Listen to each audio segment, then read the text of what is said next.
अध्याय 8 गांव, शहर और व्यापार। लोहार की दुकान पर प्रभाकर लोहारों को काम करते हुए देख रहा था। एक छोटी सी बेंच पर कुल्हाड़ी और हंसिया जैसे कुछ औजार बेचने के लिए रखे थे।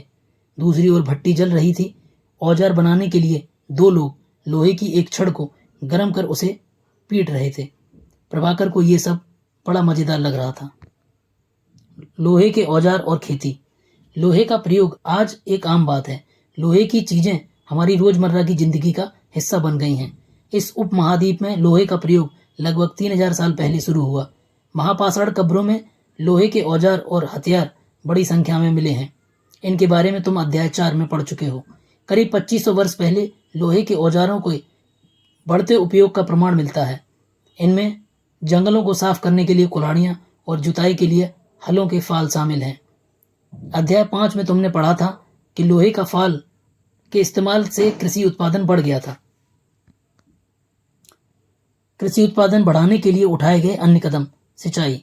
समृद्ध गांवों के बिना राजाओं तथा उनके राज्यों को बने रहना मुश्किल था। जिस तरह कृषि के विकास के लिए नए औजार तथा रुपाई महत्वपूर्ण कदम थे, उसी तरह सिंचाई भी काफी महत्वपूर्ण साबित हुई।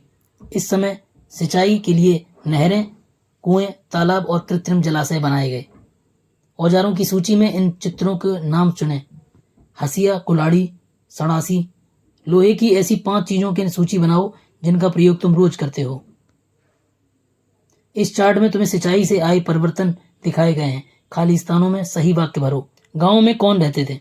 इस उपमहाद्वीप के दक्षिणी और उत्तरी हिस्सों के अधिकांश गांवों में कम से कम 3 तरह के लोग रहते थे।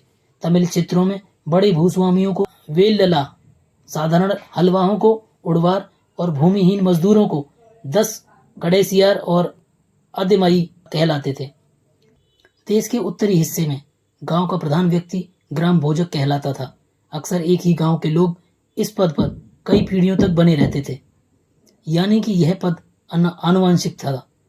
ग्राम भोजक के पद पर आमतौर पर गांव का सबसे बड़ा भूस्वामी होता था।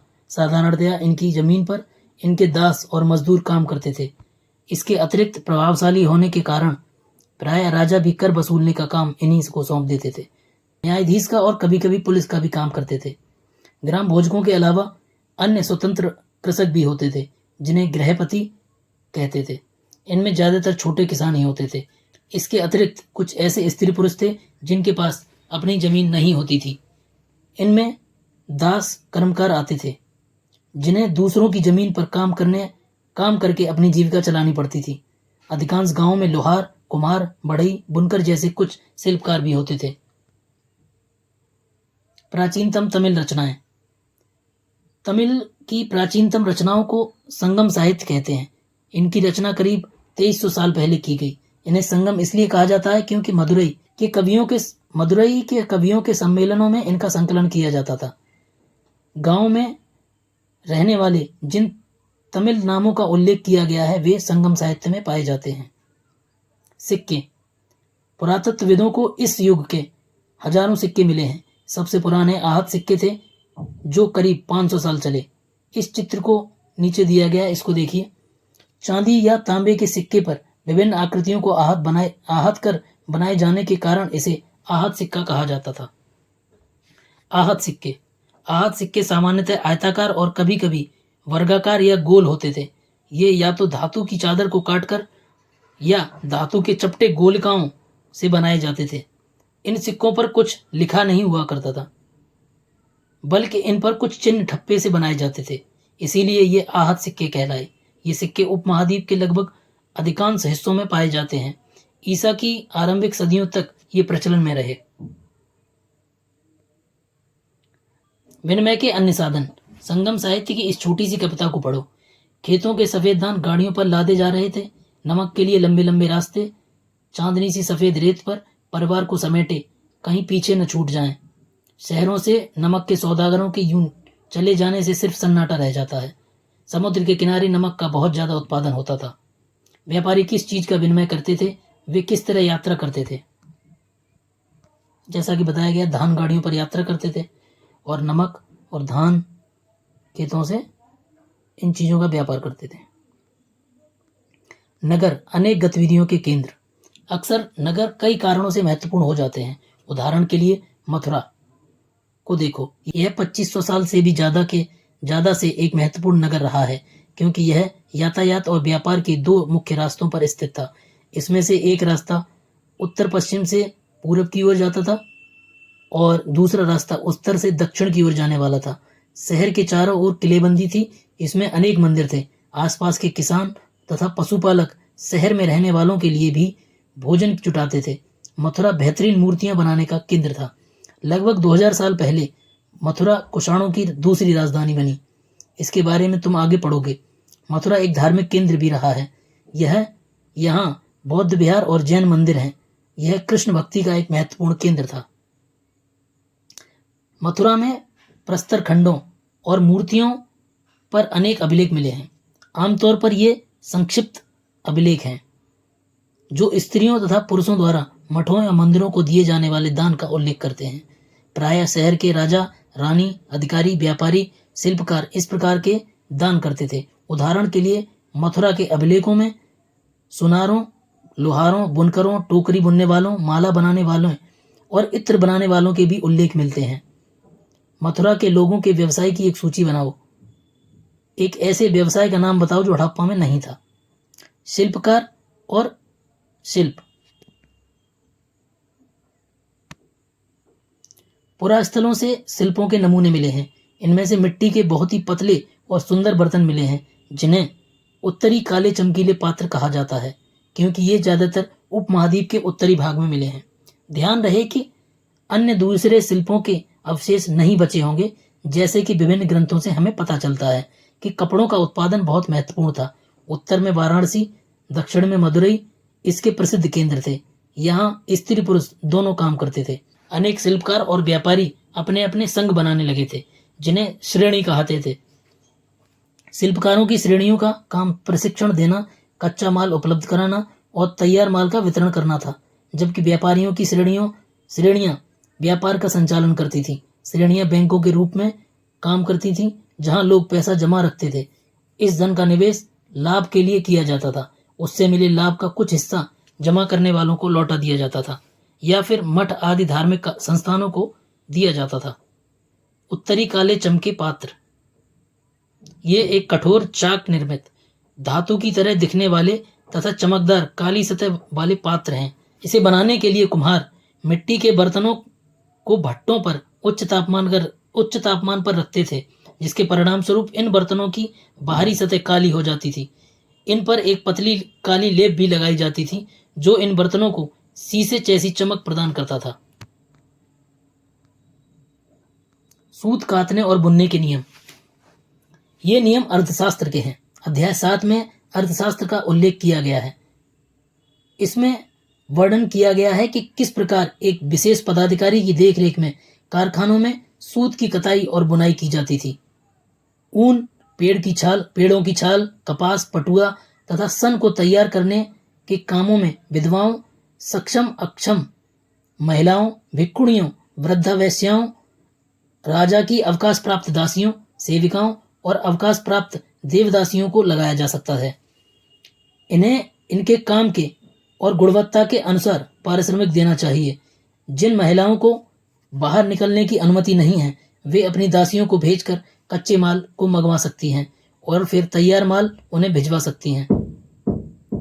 वे औरतें जो कारखानों तक जा सकती हैं, उन्हें अपना माल कारखाने तक तड़के ले जाना पड़ता था, जहां उन्हें पारिश्रमिक मिलता था। इस समय माल को अच्छी तरह जांचने के लिए रोशनी रहती थी। अगर निरीक्षक उस औरत की तरफ देखता है या इधर उधर की बातें करता है तो उसे सजा मिलनी चाहिए। अगर औरत ने अपना पूरा काम नहीं किया तो उसे जुर्माना देना होगा। इसके लिए उसका अंगूठा भी काटा जा सकता है।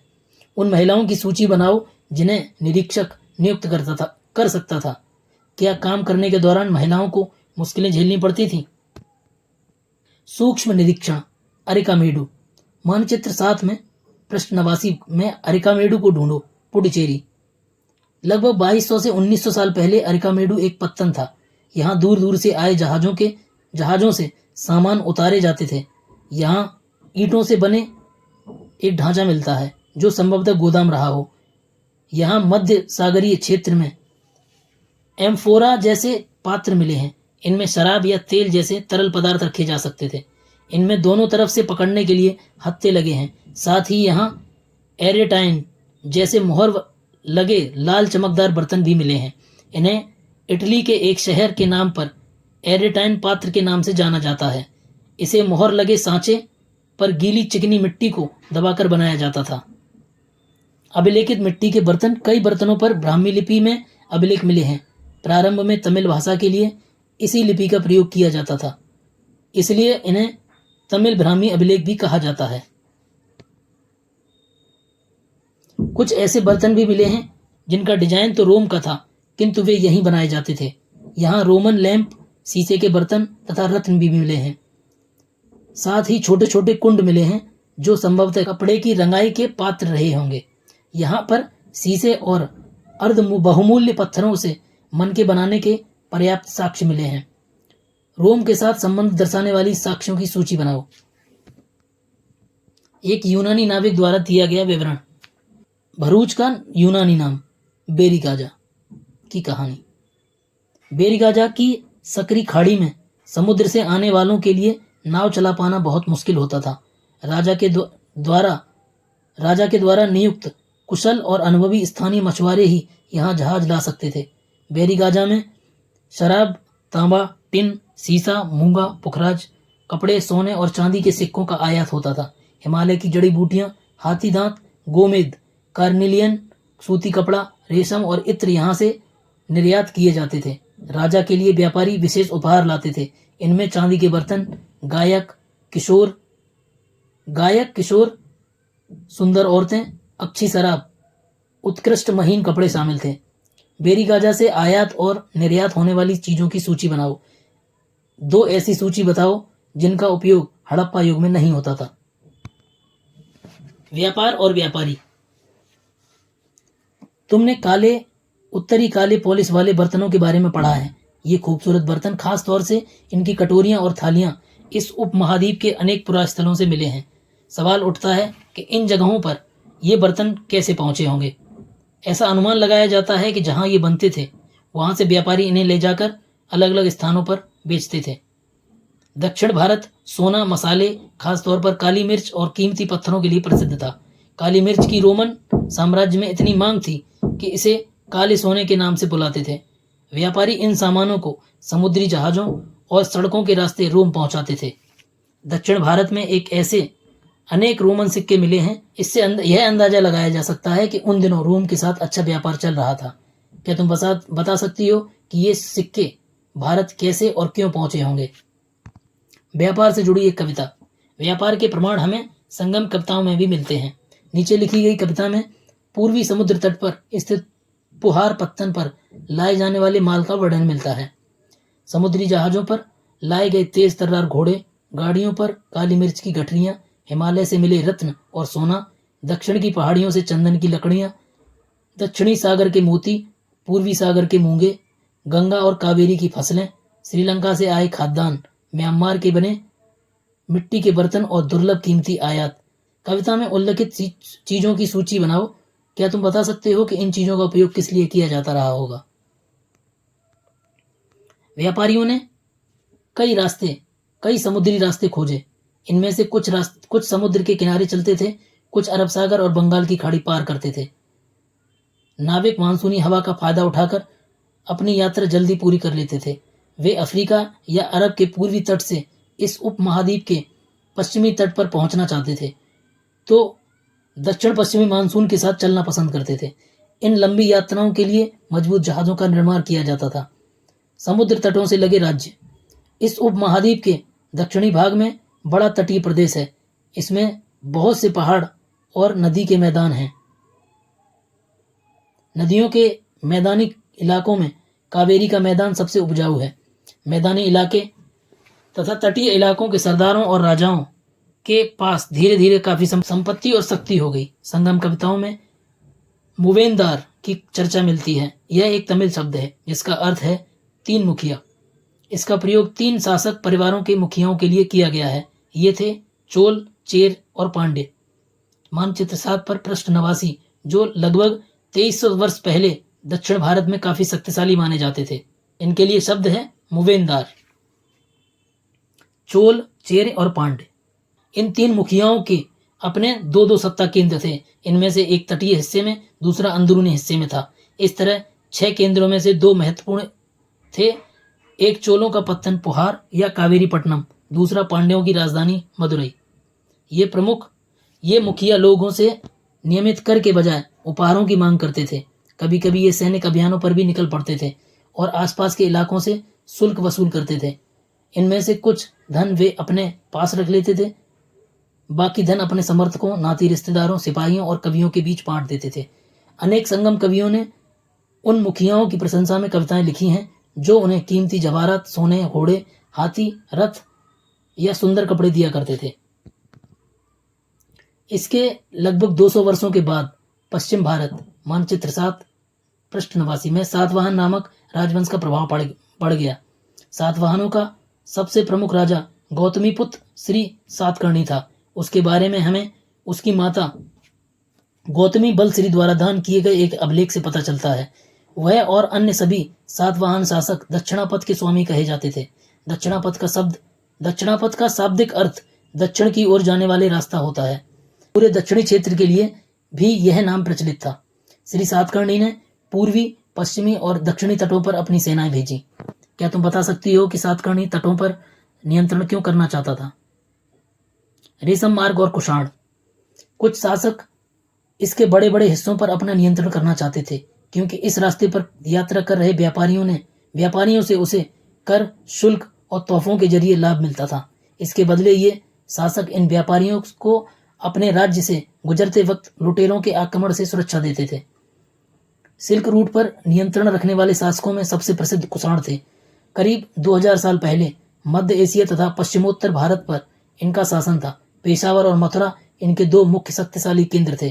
तक्षशिला भी इनके ही राज्य का हिस्सा था। इनके शासनकाल में ही सिल्क रूट की एक शाखा मध्य एशिया से होकर सिंधु नदी के मुहाने तक के पत्तनों तक जाती थी। फिर यहाँ से जहाजों द्वारा रेशम पश्चिम की ओर रोमन साम्राज्य तक पहुंचता था। कल्पना करो, तुम्हारे पास कोई पांडुलिपि है जिसे एक चीनी यात्री अपने साथ ले जाना चाहता है। उसके साथ अपनी बातचीत का वर्णन करो।